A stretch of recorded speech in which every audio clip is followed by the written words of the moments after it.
আমরা চলে আসছি এখন জাহাজের ছাদে, জাহাজের টপ ফ্লোরে যেখানে তো চলে রুমটা, যেখান থেকে কন্ট্রোল হয় পুরো জাহাজটা, সেই উপরে উঠে আছে এখন। এই এই শেষটা তো এখানে কাজ চলছে, জাহাজ সব এইগুলো পালিশ হচ্ছে।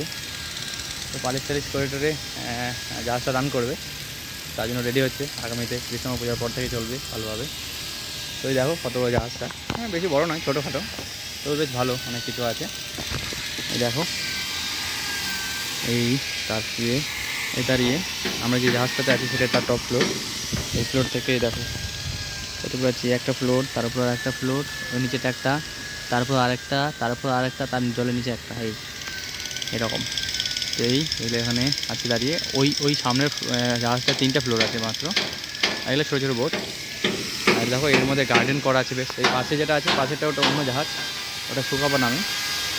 এই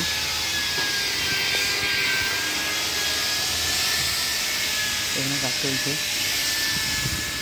এই একটা জাহাজ কাজ চলছে এখানে এইরকম। এটা তার সামনের ফ্রন্ট, এরকম যাচ্ছি।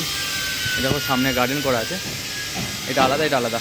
এই দেখো এই জাহাজটা আলাদা, এইটা আলাদা, এটা আলাদা। মাঝখানে জল দেখতে হচ্ছে, সিঁড়ি এগুলো যাওয়া আছে রাস্তার জন্য, এরকম করে আচ্ছা ওটা করে। এটা কন্ট্রোল রুম, পুরো জাহাজটা এখান থেকে কন্ট্রোল করা হয়, চালায় এখান থেকে। এটা হচ্ছে বার এরিয়া। আর এই জাহাজের এটা গার্ডেন, এই জাহাজের এটা গার্ডেন, বেশ একটু বাগান বাগান করে রেখেছে সুন্দর করে, বেশ ভালো লাগছে।